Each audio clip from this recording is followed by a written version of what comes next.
Assalamualaikum warahmatullahi wabarakatuh. Innal hamdalillah nahmaduhu wa nasta'inu wa nastaghfiruh wa na'udzu billahi min shururi anfusina wa min sayyiati a'malina may yahdihillahu fala mudhillalah wa may yudlilhu fala hadiyalah. Amma ba'd. Alhamdulillah, puji syukur kehadirat Allah Subhanahu wa taala yang telah memberi kita kesehatan serta kenikmatan yang mana tidak semua orang dapat memiliki kenikmatan itu, yaitu berupa sehat dan juga sempat dan juga kesabaran dalam menuntut ilmu hingga saat ini yang kita alami. Salawat serta salam tetap tercurahkan kepada Nabi besar Muhammad SAW yang telah menuntun kita ke jalan yang lurus dengan kitab Al-Quran yang masih kita amalkan hingga saat ini dan kita dalami untuk menuntut ilmu yang lebih luas lagi. Dalam pertemuan kali ini, izinkan saya untuk mempresentasikan makalah yang telah kita susun dari kelompok 5 yang bertemakan Pancasila sebagai dasar negara. Langsung saja kita ke pembahasan Pancasila sebagai dasar negara. Latar belakang yang melatar belakangi penulisan makalah ini yaitu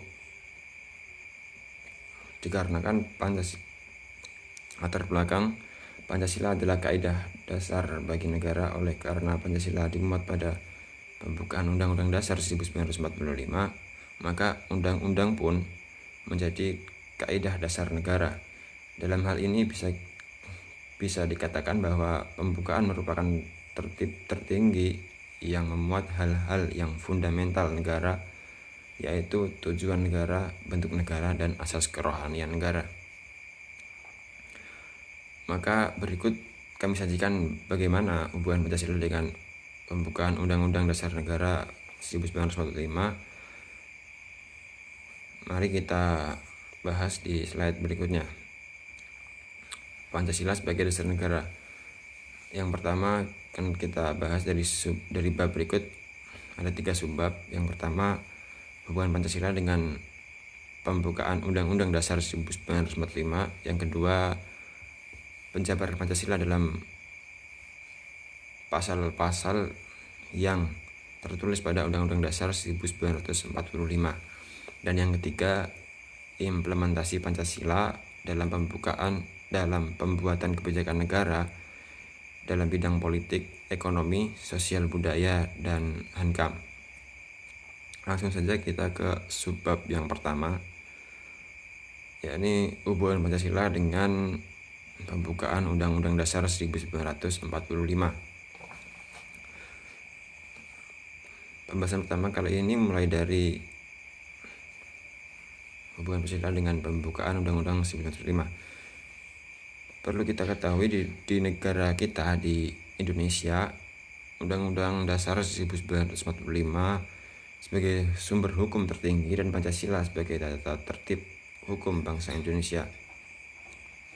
Undang-Undang Dasar hanya memuat aturan pokok, garis-garis besar, serta instruksi pada pemerintah pusat dan penyelenggara negara untuk menyelenggarakan kehidupan bernegara yang sesuai pada Undang-Undang Dasar 1945. Berdasarkan tata tertib hukum Indonesia, pembukaan Undang-Undang Dasar Negara 1945 adalah tertib hukum yang tertinggi yang berdasarkan Pancasila. Dengan kata lain, Pancasila merupakan tertib tertinggi hukum Indonesia secara material terhadap hukum dan jabaran nilai-nilai yang terkandung dalam Pancasila tersebut. Selanjutnya, hubungan antara Pancasila dengan pembukaan Undang-Undang Dasar 1945 bersifat timbal balik. Yang pertama yakni hubungan formal, bersifat timbal balik, yaitu formal. Undang-Undang 1945 berfungsi dan kependudukan sebagai mukadimah dari Undang-Undang Dasar 1945 dan kesatuan yang tidak bisa dipisahkan, sehingga posisi Pancasila sebagai inti dari pembukaan Undang-Undang Dasar. sangat kuat dan permanen. Jadi poin 1 sampai ke 3 adalah berisikan Pancasila. Sedangkan secara material, tertib hukum Indonesia adalah penjabaran dari nilai-nilai Pancasila. Dengan kata lain, Pancasila merupakan sumber tertib hukum Indonesia. Secara material, tertib hukum Indonesia adalah jabaran nilai-nilai yang terkandung dalam Pancasila. Jadi keduanya adalah bersifat timbal balik antara formal dan material. Sebab selanjutnya yakni penjabaran Pancasila berdasarkan Undang-Undang Dasar dalam pasal-pasal 1900 dalam pasal-pasalnya. Pembukaan Undang-Undang Dasar 1945 mempunyai hubungan fungsi langsung yang bersifat kasual organis dengan batang tubuh Undang-Undang Dasar 1945.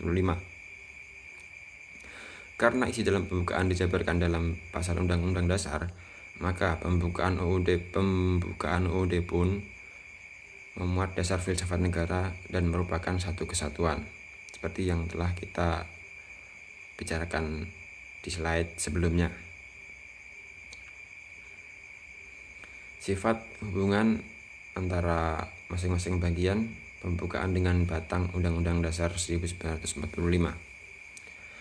Bagian pertama, kedua, dan ketiga dalam Undang-Undang Dasar 1945 merupakan segolongan pertanyaan yang tidak mempunyai hubungan kasual organis dengan batang tubuh Undang-Undang Dasar 1945. Sedangkan bagian keempat, pada pembukaan Undang-Undang Dasar mempunyai hubungan yang bersifat kasual organis dengan batang tubuh undang-undang itu sendiri. Berdasarkan hubungan-hubungan yang telah terbentuk, maka terciptalah implementasi Pancasila dalam membuat kebijakan negara yang berlaku bagi negara ini, yang akan kita bahas pada slide berikutnya, yakni pada subbab yang ketiga. Implementasi Pancasila dalam membuat kebijakan negara. Kita akan membahas 4 implementasi kebijakan, yaitu kebijakan dalam bidang politik, kebijakan dalam bidang ekonomi, dalam bidang sosial budaya, dan kebijakan dalam bidang pertahanan dan keamanan nasional.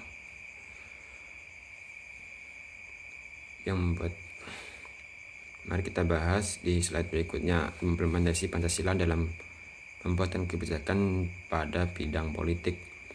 Disebutkan pada pasal 26 ayat 1 dikatakan siapa-siapa saja yang dapat menjadi warga Republik Indonesia.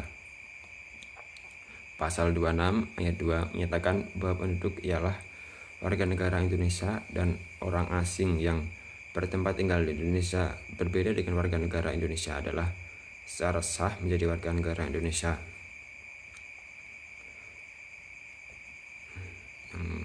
B. Implementasi Pancasila dalam pembuatan kebijakan dalam bidang ekonomi. Pasal 27 ayat 2, tiap-tiap warga negara berhak atas pekerjaan dan penghidupan yang layak bagi kemanusiaan.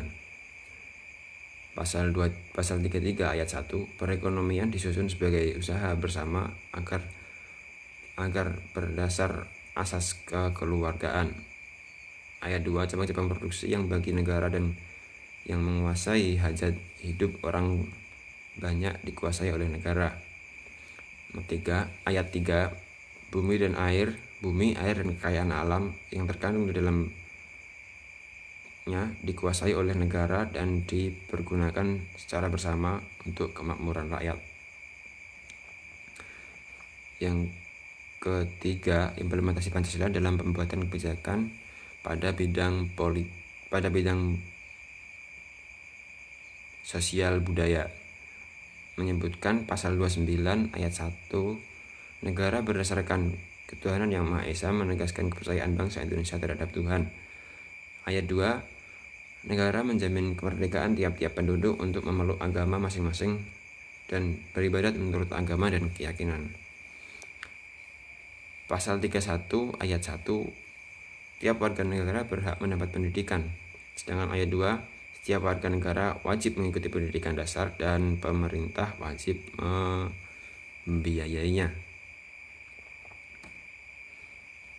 Implementasi Pancasila dalam pembuatan kebijakan dalam bidang pertahanan dan keamanan nasional. Pasal 27 ayat 3, setiap warga negara berhak dan wajib ikut serta dalam pembelaan negara. Pasal 30 ayat 1 menyebutkan hak dan kewajiban setiap warga negara ikut serta dalam usaha pertahanan dan keamanan negara. Ayat 2, usaha pertahanan dan keamanan negara dilaksanakan melalui sistem pertahanan dan keamanan rakyat semesta dilakukan oleh Tentara Nasional Indonesia dan Kepolisian Republik Indonesia sebagai komponen utama dan rakyat sebagai komponen pendukung. Jadi saling bekerjasama. Terakhir dari presentasi yang telah kita terangkan kali ini, kita simpulkan bahwasannya hubungan pembukaan Undang-Undang Dasar 1945 yang memuat Pancasila dalam batang tubuh undang-undang tersebut bersifat kasual organis. Hubungan kasual berarti pembukaan Undang-Undang Dasar merupakan penyebab keberadaan batang tubuh, yaitu yang disebut kasual organis. Sedangkan hubungan organis berarti pembukaan dan batang tubuh merupakan satu kesatuan yang tidak akan terpisahkan. Dengan dijabarkan pokok-pokok pikiran pembukaan Undang-Undang Dasar 1945 yang bersumber dari Pancasila ke dalam batang tubuh undang-undang tersebut, maka Pancasila tidak saja merupakan suatu cita-cita hukum, tetapi menjadi hukum positif yang terkandung dalam Undang-Undang Dasar yang kita pakai saat ini. Mungkin cukup sekian apa yang dapat saya sampaikan mewakili kelompok 5. Jika ada kesalahan kata juga dalam penulisan makalah yang kurang, mungkin juga perkataan yang salah, mohon maaf. Jika ada sanggahan bisa ditulis di kolom komentar, juga bisa diakses untuk mahasiswa Umsida bisa mengakses e-learning pada hari Senin. Sekian. Wassalamualaikum warahmatullahi wabarakatuh.